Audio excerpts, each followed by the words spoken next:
Welcome to Mindfully with Tumishe, the podcast that invites you to explore mental health with honesty, compassion, and openness. Each week, your host, Tumishe Oladapokuku, shares personal stories and stories from people like you. Together, we'll confront mental health myths and build a space where imperfection isn't feared but embraced.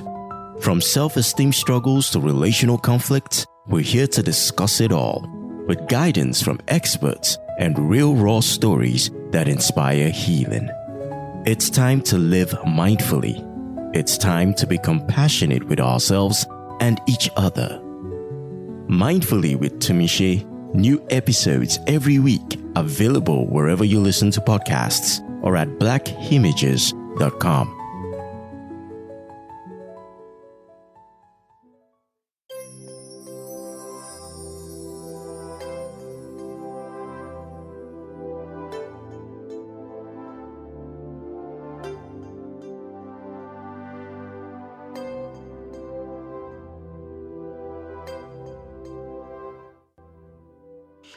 Hello, mindful partners.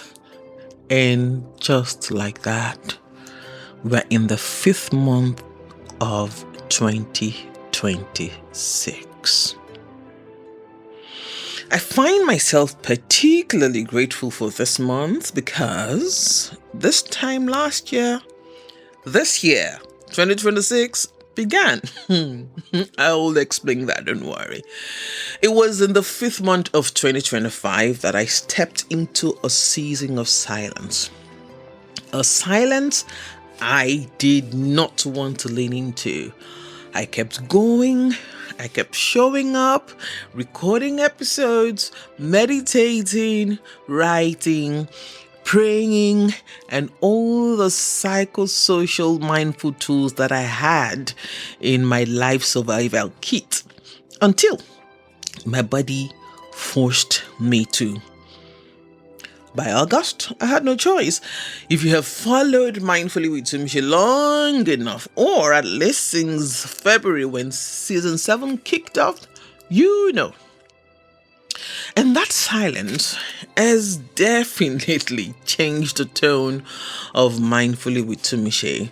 I'm more present, more aware. It's less about activity and more about alignment. And that has been the biggest shift of the silence for me. And I am loving it. So, it leads me to today's reflection. Much ado about being mindful. Yes, I'm borrowing from the great Shakespeare. There's this quiet resistance I notice when we talk about mindfulness.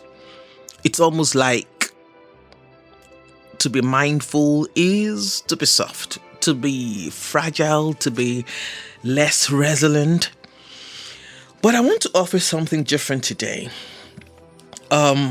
Being mindful does not mean you cannot be resilient. In fact, I submit that slowing down in a fast world might just be the truest form of resilience. In the episode that opened season 7, this season that we are in, what if meaning is in how we respond? I spoke about stillness and how for someone like me who teaches presence and staying still, it is still a struggle. Because we live in a world that rewards motion, speed, doing, and yet so many voices, spiritual leaders, thought leaders are now calling us to the basics. They're asking us to go back to the basics, to pause, to count the cost, to live intentionally. I recently heard a spiritual leader say, silence is not the absence of anything. It is the presence of everything. And that made me wonder, like truly wonder, why living mindfully, pardon the pun, is frowned upon and touted as a concept that discourages resilience and preaches fragility. Why does mindful living feel like resistance to so many? Why is it seen as weakness instead of wisdom?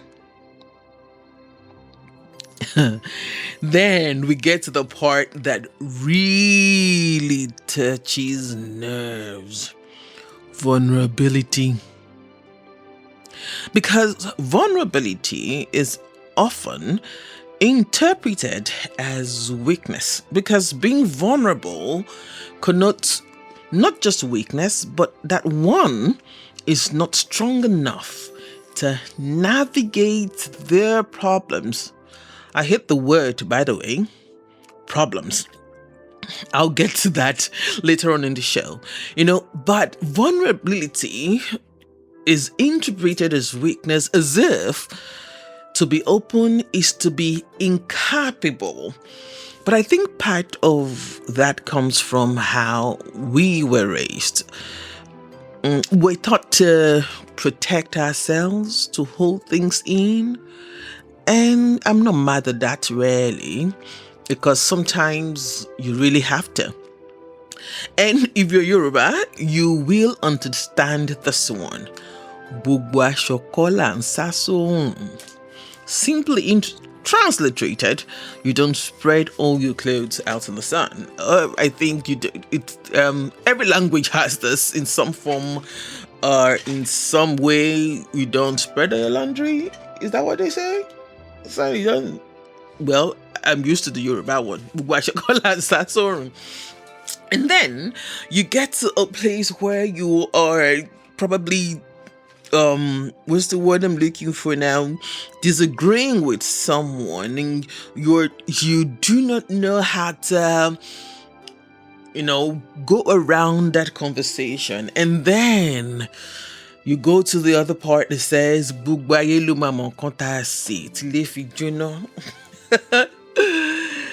and I wonder how, I should interpret that. It's loosely transliterated, it says, by the time I'm done with you, everyone will know what we cooked that burns down the house. However, I know that these sayings protect us, but they also shape us.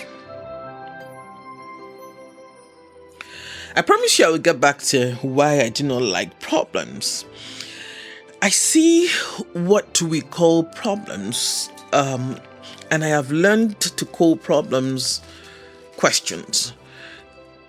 Questions that a person needs to answer until that reframe shifts from a situation that causes difficulty and uncertainty to a question that needs to be answered or resolved. That first sense of helplessness that stems from hearing the word problem can shut down the solution process. Then again, as I always say, don't take my word for it. It's how I have learned to reframe words to serve me.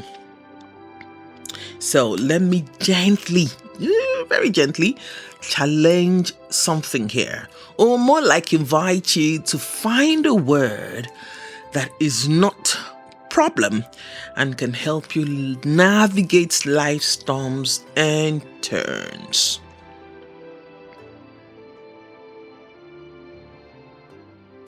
Like I said, I use questions. You're welcome to borrow it if it resonates with you, or just find yours. Just make sure it's a word that serves you and helps you to navigate. Now, back to our conversation, or a solo rant if you want. Many people have studied vulnerability, And of course, my go-to is almost always Brené Brown. So I want to let Brené, who has spent years, over 20 years, researching vulnerability, guilt, and shame, say it in her own words.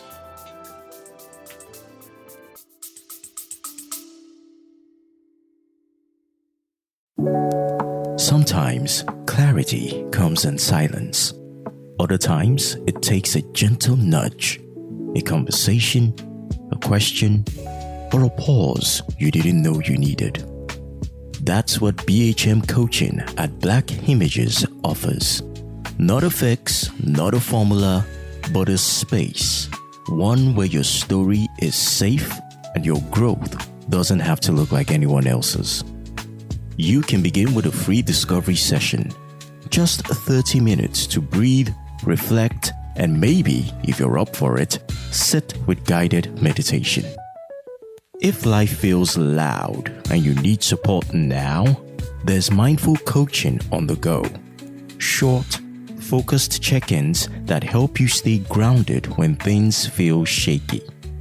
For deeper shifts, there's the Journey to Being, a mindful exploration shaped by the framework from the book Living Mindfully, A Journey to Being.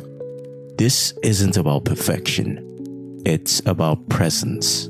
And if you're someone who needs steady hands over time, the monthly and community plans are there, offering consistent support that grows with you.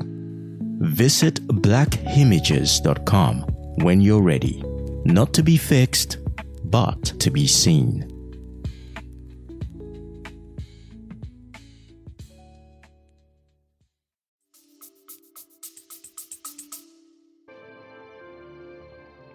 Ability is very simply defined as uncertainty, risk, and emotional exposure. It's the affect or emotion we feel in times of great uncertainty, risk, and when an emotional exposure just means I put myself out there. And so the first thing we have to do is dispel that notion. We are raised to believe it's important to be brave, but then we're taught not to be vulnerable. And there really, based on my research and our data, there just is no courage without vulnerability. I tell the story of asking a group of soldiers a very simple question. Give me an example of courage in your life or an example of courage that you've observed in someone else that did not require uncertainty, risk, or emotional exposure. And I think I was at Fort Bragg and there was just absolute silence until one guy stood up and said, 3 tours, ma'am. There is no courage without vulnerability. Then, a week later, I'm doing work with Pete Carroll and the Seattle Seahawks. We're talking about vulnerability. I asked the same question to that group of players. Give me an example of courage on the field or off that doesn't require vulnerability. And it was so funny to me because they had to huddle for a minute. And then they kind of came back and said, there is no courage without vulnerability, not on or off the field. All in, if you're not putting yourself out there, you just can't be brave. And so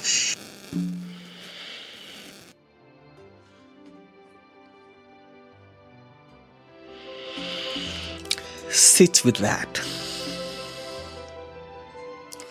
Uncertainty, risk, emotional exposure. In other words, putting myself out there. So, how does this connect with being mindful?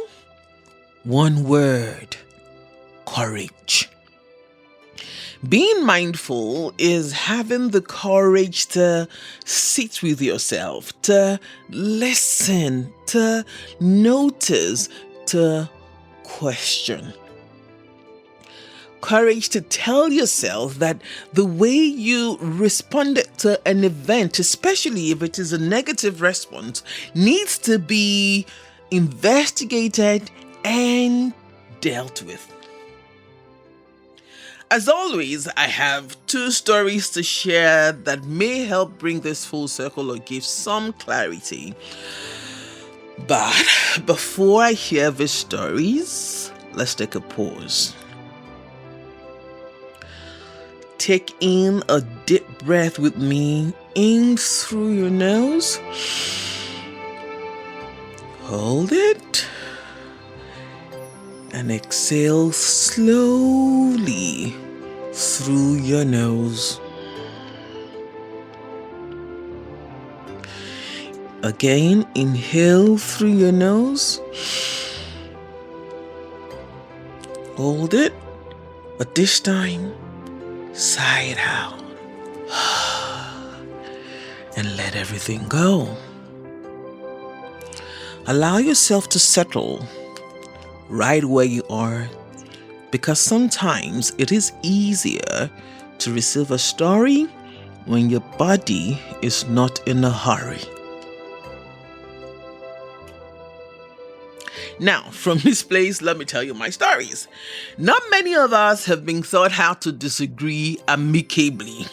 We mostly don't know how to separate the person from the event, because the conclusion in our head is, if the person could do this, who exactly are they? Yet, the most likely scenario is that both of you are looking at the same thing but seeing different. Remember the episode with the open arms and fire? Yeah, a friend of mine said, Omo, I saw fire all through until the end of the episode. I laughed really hard.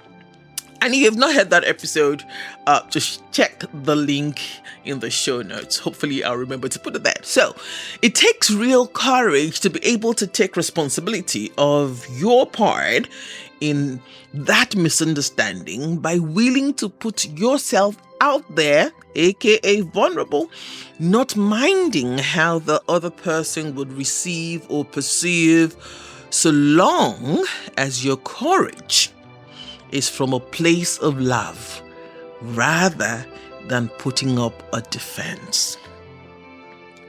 A caveat here, though, that you put yourself out there and show up for yourself in the disagreement does not mean the person will take responsibility for theirs.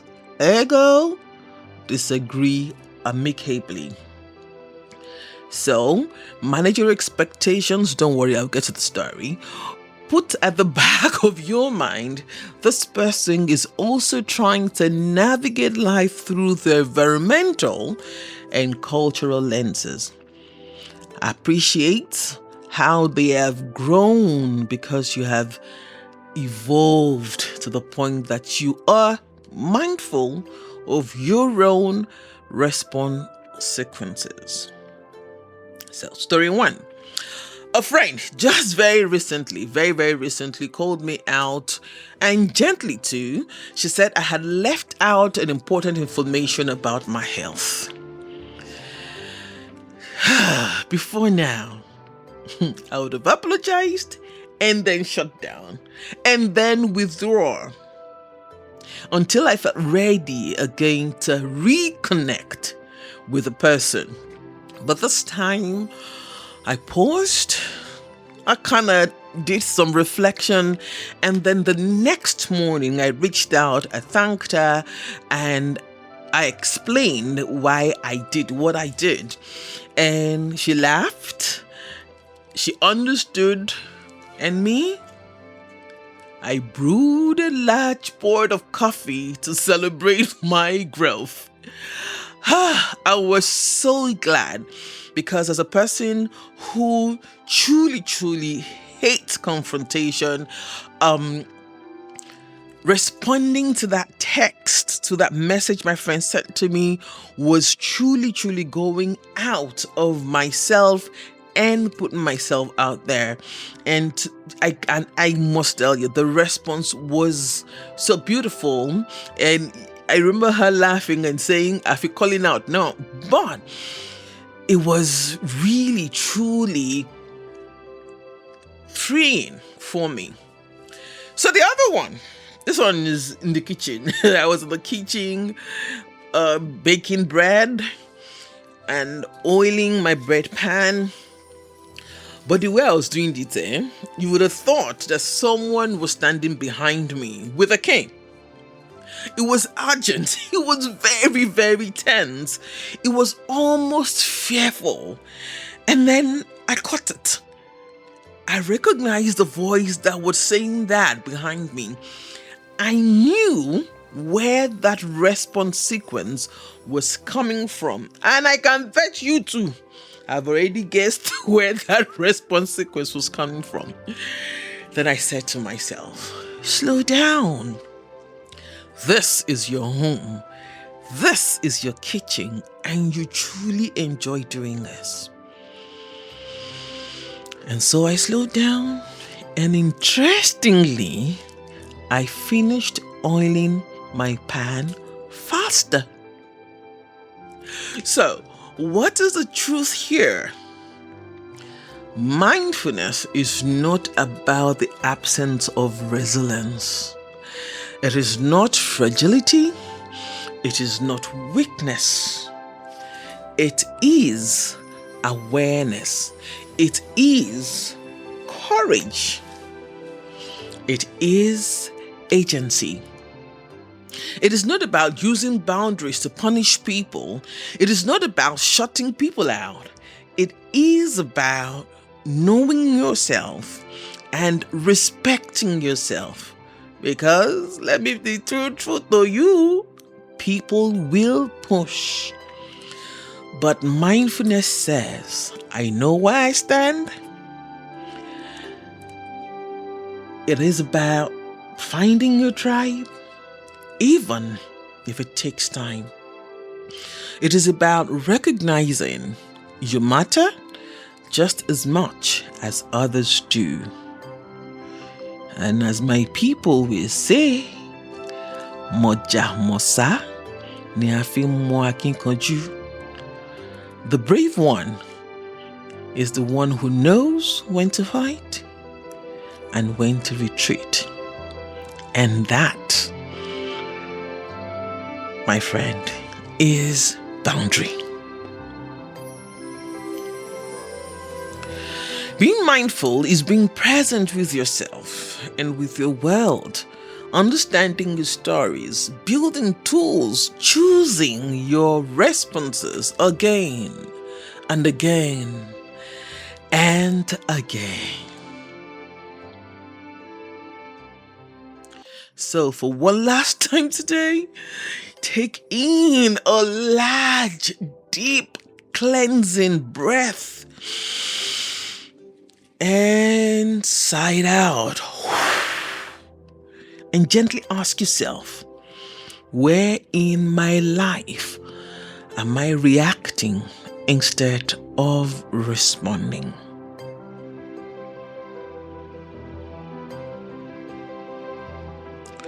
Of course, I'll leave you with some questions to go with. But of course, you also know that you can sit with these questions gently. Allow the answers come to you. Do not rush through it. It's a marathon, more than a marathon. It's probably a lifelong thing, not a sprint. Ready for your questions? What is one problem I can reframe as a question? What did stillness teach me the last time I allowed it? Where am I avoiding vulnerability and why? How do I respond to disagreements? And what will the mindful response look like for me? And finally, what does resilience truly mean to me? Not the definition that you've read, not what is being said on socials, not what you've been told. Sit down and ask what resilience truly means to you. Remember to allow the answers come to you. Do not rush it. If you need to come back to listen to it, please do and answer the questions. The best way to enjoy answering these questions, of course, is to pick a pen and write. Of course, you could also use your note app, but I prefer taking a pen.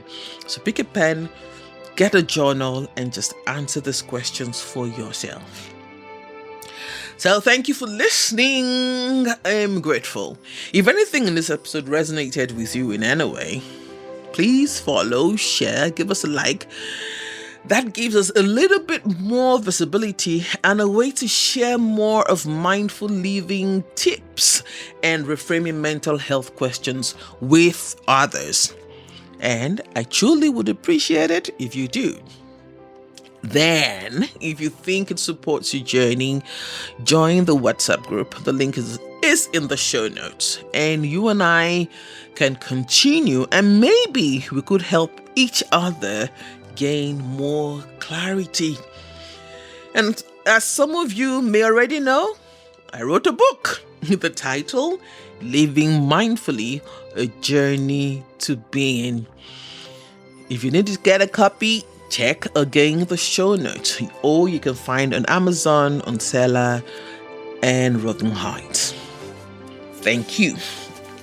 A shout out to my very mindful, albeit very funny assistant, Toby Ogushi. Love yourself, love your neighbor, love your country. Above all of this, love God. He is the essence of your being. I am Oluwatumise Oladapo Kuku. Stay mindful.